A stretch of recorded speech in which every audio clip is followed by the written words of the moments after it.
Here with volleyball coach Mike Lester. Coach, congratulations on a big win over Concordia to open the playoffs.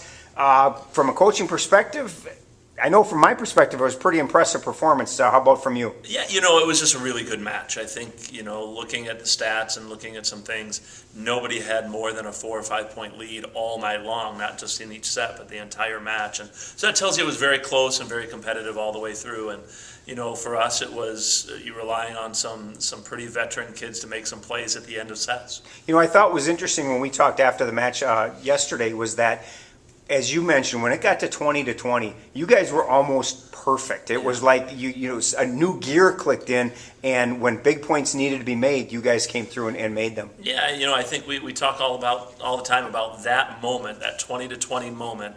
Most games that are competitive are going to get to that point at some time, and the team that can make the fewest mistakes from 2020 on is probably going to end up winning the match. And I thought we did a really good job of kind of, like you said, buckling down a little bit and finishing out sets. You're in the MIAC playoff semifinals for the third year in a row. You've got Gustavus, probably the hottest team in the conference. Well, arguably at 11-0, they certainly are. But as you approach this match, you just played them last week. What are you looking for on Thursday night? Yeah, they might be the hottest team in the country, actually. They've won 25 straight matches after starting the year 0-2. And having just played them last week, I think our team's excited about going back there.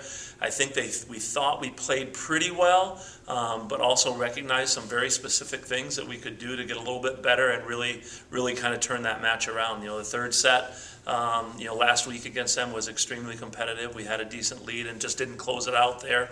So our players are looking forward to the opportunity to going back there and seeing what we can do. Interestingly, is it kind of a little bit of an advantage to be going back to St. Peter because you played at Gustavus the first time? Now you're a little familiar with the surroundings, the setup, all of that. Does it help at all that you played them so recently? Yeah, maybe I think the fact that it was so recent is a little bit of a help. That match is fresh in our players' mind. The things that we struggled with are fresh in our players' mind, and the things that we need to do to get better are right there. We don't have to go back 6-8 weeks and try to figure out what we need to improve on. It was just last week. The other piece that goes along with that is there's not a lot that either team can change in the last 6 days to really make a difference. It's really going to be the same two teams going out trying to accomplish the same thing. So in that way, it's good for us. And a very veteran lineup for you. They've all been in this situation before. Will that work to your advantage on Thursday? Gustavus is in the same boat. They've got a lot of seniors that are having big impacts for their team. But I think for us, our team is really just anxious to go out and play again and get another opportunity. They're looking for that next match, and they want an opportunity to play again on Saturday.